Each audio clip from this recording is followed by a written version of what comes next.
This is the PR Podcast, a show about how public relations helps you tell your story to the world. We talk with great PR practitioners who have the skills, creativity, and just plain savvy to get their clients noticed. Now here's your host, Jody Fisher.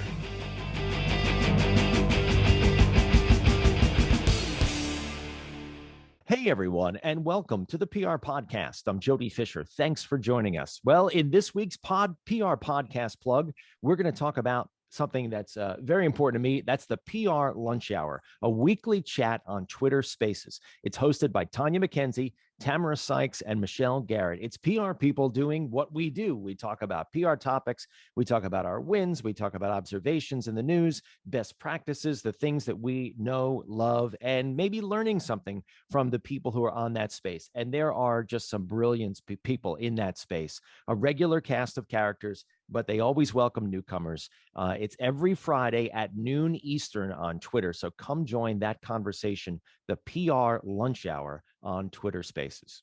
Now on to our guest. Let's get right into our conversation this week. Tricia Richards Service is a PR professional and the founder of I Need a Speaker, which was founded to help organizations and event planners find the right speakers for their events. Tricia, welcome to the PR Podcast. Thank you so much for having me. This is exciting for me. Exciting for us too. Tell us about I Need a Speaker. I can't wait to tell everyone about I Need a Speaker.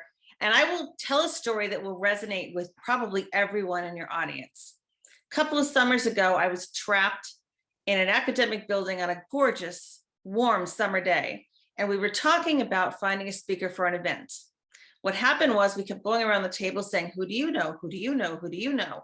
Who's in the geographic area we could catch on someone else's travel dime? Who is in our budget for the event? Oh, I know the person who was the roommate of the girlfriend of the guy who lived down the street from us.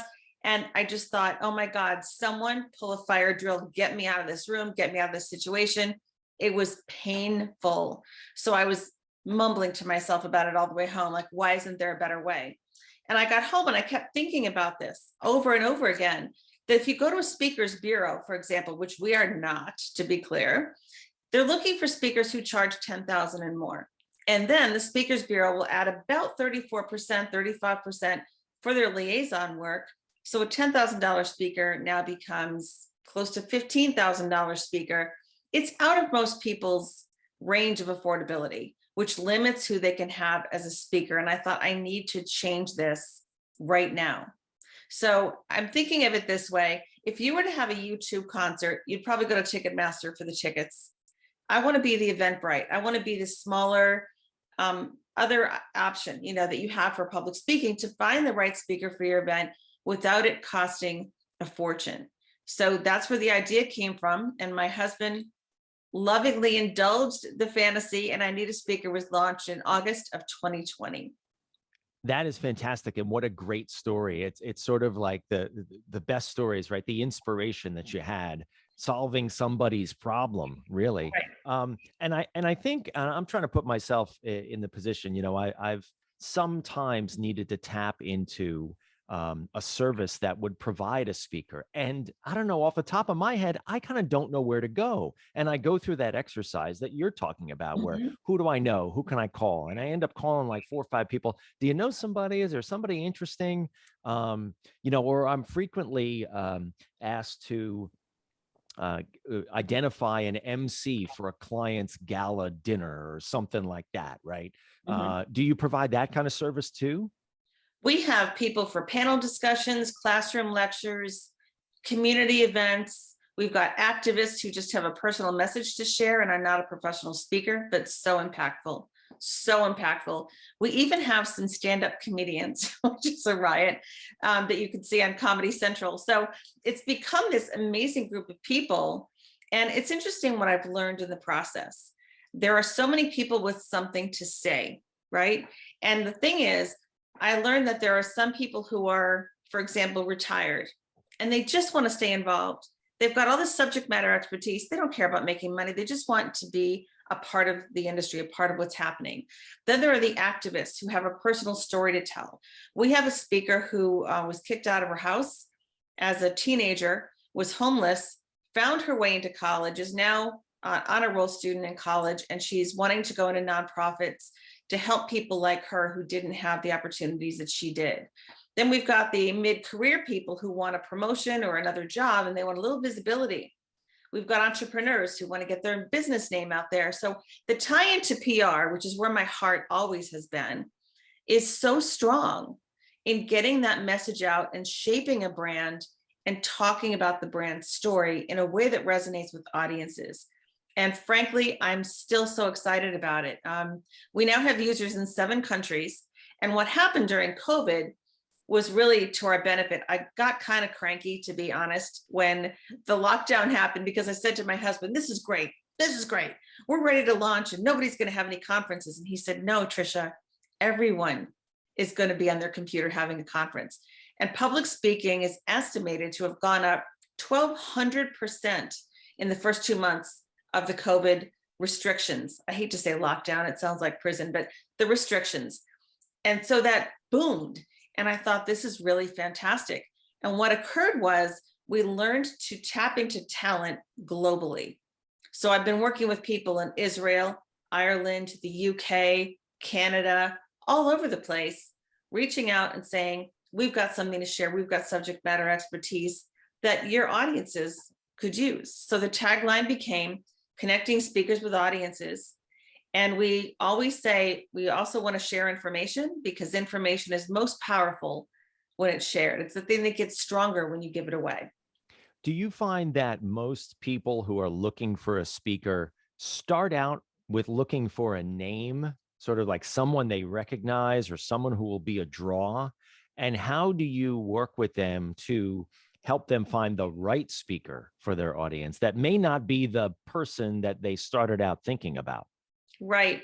Most people who ask us questions like that have a purpose in mind. They've got an end goal they want to achieve. We want to have a conference about getting kids into college and financial aid. You know, we just have our first child going into college. We need some guidance. Or they'll say, we have a PR team that wants to talk about data analytics. Or we've got a high school finance club that wants to know, what is cryptocurrency? What is a Bitcoin? What is an NFT? So it's all about the purpose and what they're trying to achieve. So sometimes if they're looking for a name, they might go to the speakers bureaus first. That means they've got deeper pockets. But if they have a normal size budget, you know, for a smaller group, with normal meaning 0 to say $5,000, $10,000, and that whole range is applicable, they're really looking for what is going to suit their purposes. You know, what do they really need? What does their audience want? Yeah, that's the key, right? Is sort of targeting the audience and understanding who's going to be there. Mm-hmm. Are there certain types of speakers that that I Need a Speaker really hones in on? Do you have a couple of niches that you work in, or give us a flavor for the types of speakers that you represent? We've been really fortunate in that there's a broad range of talent and subject matter. So we've got a lot of people of color. We've got a lot of women. We've got people who are achieving our goal, our mission of amplifying new voices. That's the one thing I wanted to do the most. When I started thinking about this concept, I did some research and discovered that about 65% of all conference speakers were white men. And I have no problem with white men being a conference speaker. They've got something to add too, but I really hope that there'd be more room on that stage, whether it's physical or virtual, to invite different people, transgender, different opinions, different ages, different backgrounds, different colors, different everything. So I really want to see that diversity happen. There's a movement for the DEIB approach, diversity, equity, inclusion, and belonging. And they belong on a stage. Everybody belongs on a stage when they have something to say that they want to share. And that's what I'm trying to facilitate, is combining these groups and making it easier to find what you're looking for. So whether it's your Boy Scout troop looking for someone to talk about survival skills, or a high-end, investment group, female CEOs who are looking for someone to talk about motivation or stress management, I want to be able to provide them with what they need too. So the reach is very broad. Let's talk a little bit about the in-person event industry, which, right, it dovetails into what you do. Mm-hmm. Do you see that picking up again? And how much of the business, maybe, is a split virtual versus in person right now? I think if I were to give you numbers for the split versus in person and virtual, the numbers would change by the time we finish talking today, because there's a really big push. People are craving being in person again, and the hospitality industry is responding in kind.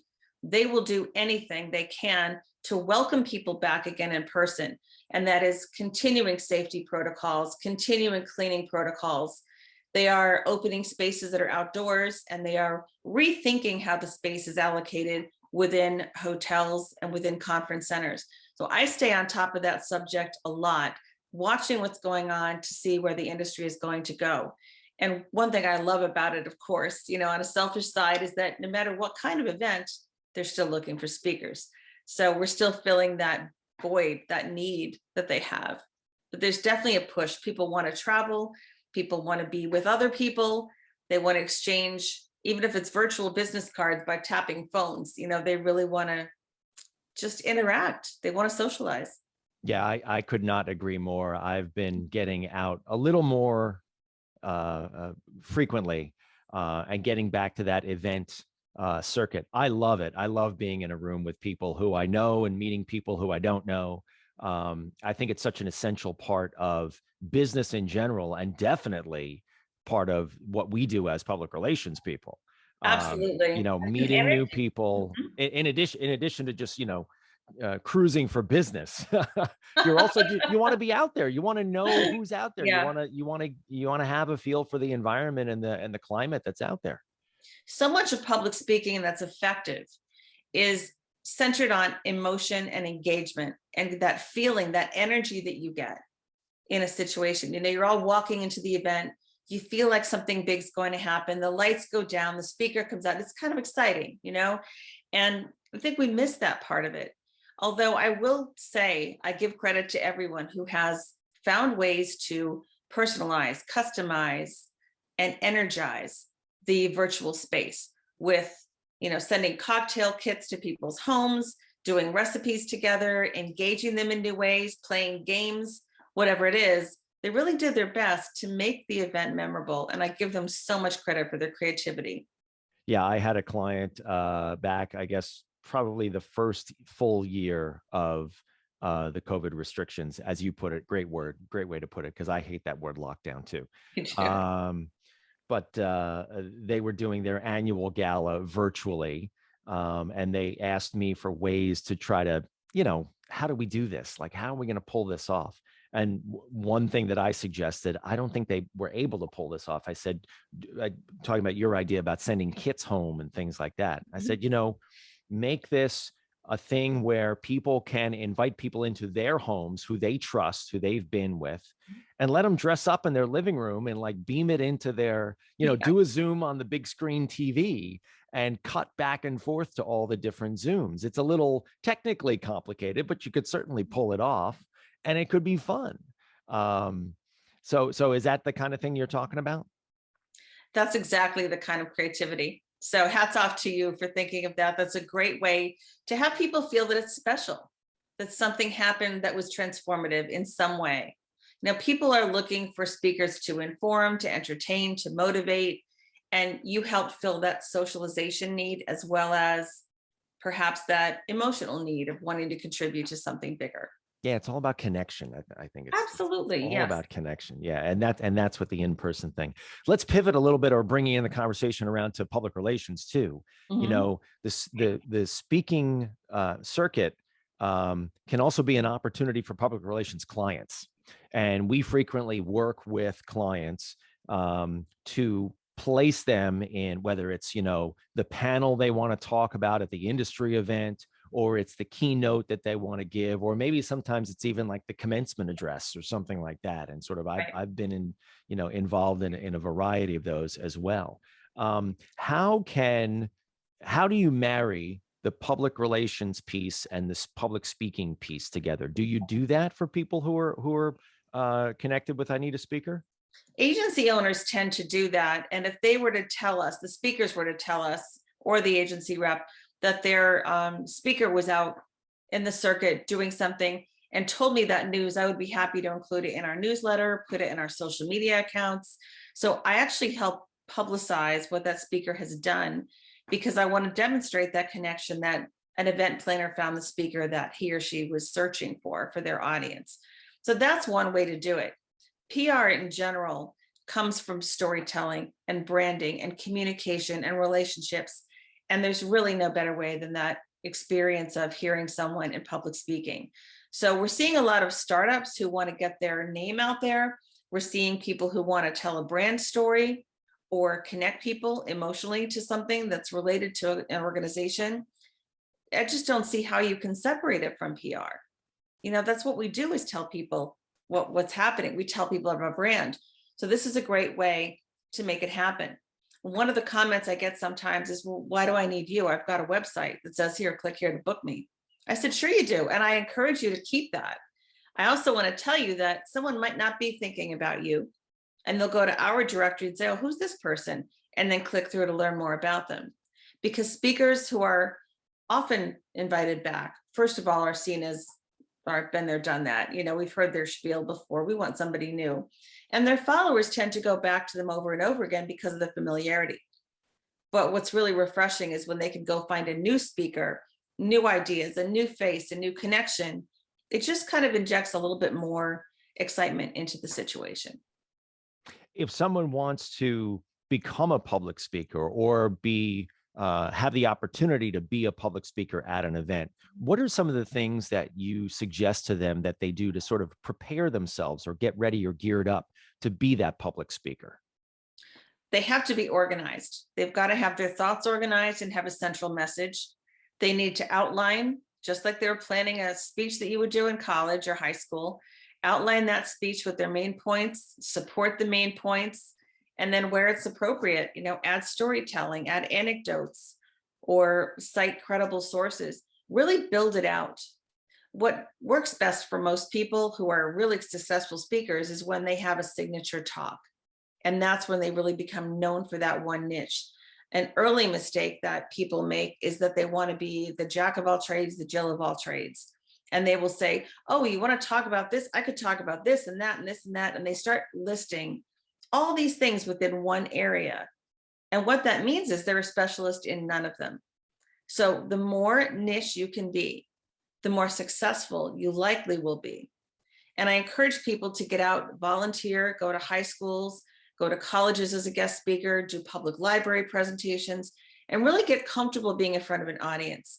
Get the feedback about that presentation that can help you improve it, build it, and really make it sing, and that's when it's going to be at its peak, is when you've practiced a little bit in front of people who are not your family, who always say, yeah, great job.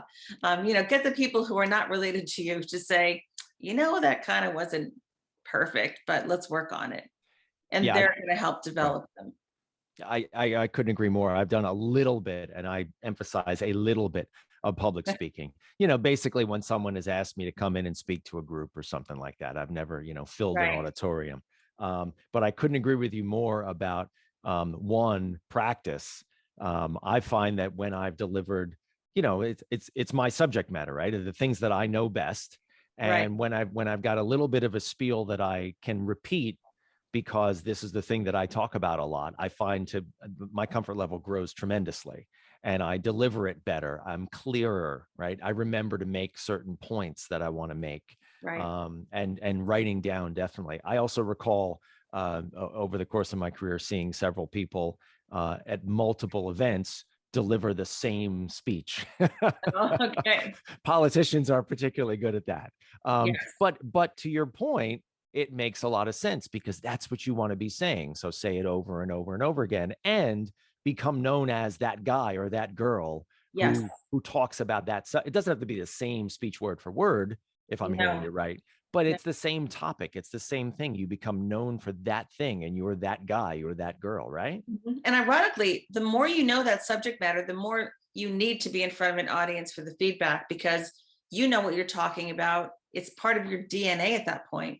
They don't always know. And you want to find out, where are the bumps, where are the obstacles that I can overcome to really enhance that experience for my audience. And you just keep fine-tuning it. It's like that old joke about someone who got in a cab in New York and said to the cab driver, I want to go to Carnegie Hall. How do I get there? And the guy said, practice, practice, practice. It is so old. That joke is so old, but it's the truth. It's true. Yeah. No, it doesn't get old. But if I'm a PR professional and I've got a client and they say, I want to do public speaking, how do I get them prepped for this? In addition to sort of getting them out and helping them practice, do I walk them through some of the steps that you mentioned, like writing it down, annotating, noting, outlining, things like that? Yes, you could do that. You could also refer them to us. We do offer some training, and we will be doing workshops again in the future. We had one in the fall. We partnered with a wonderful group and really made it a great event. And we're going to be doing that again in the future. So info@ineedaspeaker.com. We will connect them with a trainer and get them rolling. I'm shocked that this kind of service hasn't existed before. I know. I mean, I really, yes. you mentioned at the top of our conversation that, there are speakers bureaus, and you typically find those, I guess, at colleges and places like that. I think or large not-for-profits or things like that. But it's typically hard to find a speaker. I'm surprised that this type of clearinghouse idea hasn't shown up before. So exactly. People don't know where to go. And a university might say, but we have a speakers bureau, but the individual seeking the speaker might not know to go and look there. And that's why one central directory makes so much sense. I encourage all of our speakers to keep their own websites with a speaker button, book me, click here, but they're going to find a more diverse arrangement, a more diverse group of people in our global directory, which you can search by name, organization, location, language, subject matter, fee, geography. It's all the things I dreamed about when I was trapped in that room, like a committee hostage. That's really what I wanted, I want to make it easier. Well, this is a great idea. I'm glad you came up with it. Thank you. And I certainly will be using it in the future when I have the need to book a public speaker, because inevitably I will. And I also might have some of my clients register with you if they want to be on the speaking circuit. It makes sense. I'm hoping that eventually journalists will start to turn to us for quotable sources, things like that. I really want to see this continue to grow. It's really easy. If you do want to find a speaker, you can create a free account and search the directory. And if you are a speaker who wants to be found for bookings, it's $349 a year. You sign up and you can make that feedback in your first speaking presentation. We don't track who gets booked right now, but I think that's going to come in the future as we get more and more people who are reporting back on the success that they've had with it. So that's terrific. It's a great service and a great idea for a business. So congratulations and good luck to you building it. Let's segue now into the rapid fire question portion of our podcast. This is where we steal a page from inside the actor's studio and ask our guests a series of rapid fire questions. They're meant to elicit a simple answer. And if you've heard the podcast, you know what's coming at you, Tricia. I do. So here we go. Rapid fire question number 1. What is your favorite news source? CNN. All right. What do you think of have you watched the new CNN Plus? I've seen that launch recently. It's not much. I'm more a fan of the website. That's my go-to. Okay. Very good. Rapid fire question number 2. What's your favorite social media platform? Twitter. Yep. We all love it, right? Yes. Rapid fire question number 3. Coffee or alcohol? Alcohol, specifically gin. Oh, look at you. All right. Back when I did, that was one of my favorites. Okay. All right. Rapid fire question number 4. What is your favorite on the run food? Trail mix and apples. Very healthy. Like that. And rapid fire question number 5. What do you want to be after you finish this career? You just started one, so maybe this isn't on your mind yet, but bigger. Oh, love it. That's the word. I just want I Need a Speaker to become the go-to directory. That's the dream.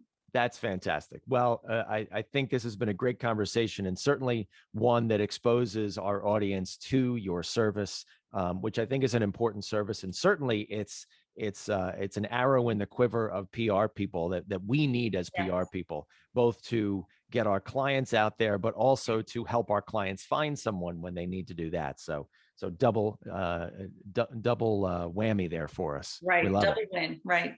Wonderful. Tricia, this has been a great conversation. Please let people know how they can find you and I Need a Speaker online. We are at www.ineedaspeaker.com, and you can find us on LinkedIn and Twitter at I Need a Speaker. Just give us a search. We're there. We're on Instagram as well, Facebook, trying to get around all those platforms. And you can also just email info@ineedaspeaker.com and someone will get back to you right away if you have any questions. Sounds good. Good luck with the business, Tricia. And thanks again. Thanks everyone for listening. Please remember to subscribe to the show. Connect with us on Facebook, Twitter, and Instagram at the PR Podcast and send us a question or a comment. Our intro is by Christopher Appold. You can find him and his fantastic photography on Instagram at Christopher_APPOLDT. Check him out there and hire him for all your photography needs. You can find me online at Jody Fisher on all the socials and on the web at jodyfisherpr.com. We'll see you next time on the PR Podcast.